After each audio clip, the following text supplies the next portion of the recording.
En el rumbo de la tarde, don Rafael Fafa Tavera. Fafa, ¿no hay encuentro de Navidad este año? ¿Cómo? ¿No hay encuentro de Navidad? Para que te desacredite. Oye, no, porque también va la fraternidad, no tiene que ser nada más. no, pero que, espérate. La corrupción se siente en Navidad también. Pero no está hablando de eso, papá. Está bien. Él está hablando del cerdo preñado de moro. Que en casa volverá a comer otra vez. Volverá. Miren, mi tema de hoy era el de la corrupción, porque hoy es el Día Mundial de la Lucha contra la Corrupción. Andrés ha hecho una exposición muy buena. Y yo tenía el esquema de que, primero, ¿por qué la corrupción se hizo universal? Es decir, en el propio sistema capitalista, en el hecho incluso del tipo colonial, había una autoridad en lo que mandaban para decidir los destinos de los negocios de los pueblos y el manejo de las riquezas. Y eso terminó institucionalizándose a nivel del ejercicio político global. Cuando el comunismo viene planteando la liquidación del Estado para concentrar en manos de los que manejaban la riqueza y el ejercicio de la reproducción, hubo un carácter ideológico transitorio que no gravitó profundamente porque la concentración que predicaban los comunistas desacreditaba su función ética. Y desde ese punto de vista, entonces, la corrupción parecía normal hasta en el Vaticano. Ahora el Vaticano no ha podido evadir tener que dar explicaciones porque el hecho de que usted usara el poder en su beneficio parecía natural. No importaba si era religioso, si era bancario, comercial, de lo que fuera. Es decir, que había una atmósfera general que legitimaba a tal grado la corrupción que el político o el jefe de cualquier empresa económica que no usaba su autoridad para beneficiarse le decía que ese es un pendejo. Es decir, se convirtió hasta en virtud la corrupción. Aquí en este país eso tomó un carácter especial.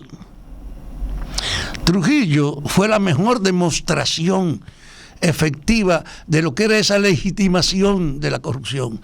Usó el poder para centralizar el mando y la autoridad y además para usarlo a conveniencia suya, y todas las iniciativas que podía generarse con el Estado traspasaban después como empresa su nombre. Todo el desarrollo económico del trujillismo fue promovido por él, desde el Banco de Reserva, que fue una creación de él, desde los molinos para darle la harina a todos los que consumían pan, desde la fuente de producción de energía, desde la CDA, desde el ingenio y la producción de caña. Todo lo que se desarrolló aquí fue una confirmación de que el jefe era dueño también del campo económico y que podía usarlo limpiamente y sin riesgo. Es decir, en la conciencia de los dominicanos quedó claro ese impacto del trujillismo que nunca fue cuestionado a fondo. Aquí no pudimos hacer un análisis del impacto de Trujillo y lo que dejaba su mandato en la conciencia de la gente, porque primero su desaparición no permitió un relevo que convirtiera en un tema de esclarecimiento la herencia de la dictadura.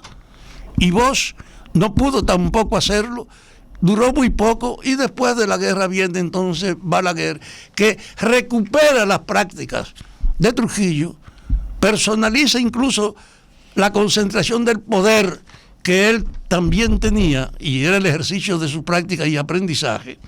Y desde ese punto de vista se integró en la conciencia dominicana el hecho de que es verdad, la política es el chance para usted hacerse rico.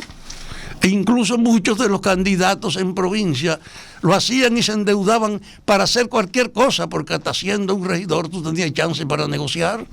Y la política se degradó a los ojos de todo el mundo, pero en este país más que en ningún otro, por esa herencia del impacto de Trujillo, que en cierta medida legitimaba el hecho de que usted pasara por cualquier puesto del poder y saliera con una evidencia que usted lo aprovechó. Es un genio. Y desde ese punto de vista, entonces, aquí hay un factor adicional al problema de la corrupción. Por eso es tan generalizada. Usted se imagina que en las construcciones públicas, los recursos naturales que hay para usted alterar los presupuestos o no cumplir los compromisos y hacer cosas con menos de los reclamos que usted potencia capitalizándolo. En los sectores de compra del Estado, que son prácticas naturales, que tú tienes 1% si me compras a mí, tú y yo podemos arreglar el precio del objeto que compramos. Señores, en los permisos y autorizaciones oficiales para cualquier actividad, con la coacción, legitimando con el ejercicio de la autoridad, son fuentes de riqueza que aquí han estado funcionando. Y entonces es una práctica generalizada. La magia de la política ha construido héroes, vagabundos y ladrones. ¿Por qué? Porque los cuartos los santifican. Porque el hecho de que él saliera multimillonario, aunque el día que fue al trabajo debía 2 meses de su pensión, y ahora tenga una cantidad inmensa de dinero, qué inteligente y qué astuto fue este tigre. No, qué ladrón. No se lo dicen. Entonces, la modernidad tiene una etapa que es la que tiene que atender a este país. Hoy ya no existe el fraccionamiento del mercado mundial, donde cada quien podía imponer por su fuerza sus reglas. El hecho de un solo mercado, yo insisto en eso, en un solo mercado mundial, es la primera vez en la historia que existe un solo mercado. Y eso va a obligar a prácticas homogéneas, generalizadas, universales, no a acciones particulares. Y esa existencia del mercado está acompañada ahora de lo que representa el factor de la transparencia, que usted no puede en ese mercado ocultar nada, que usted no puede mentir porque puede ser descubierto, de que ahora con los medios de comunicación hay un acceso a la verdad que no permite justificar esa práctica del aprovechamiento como normal.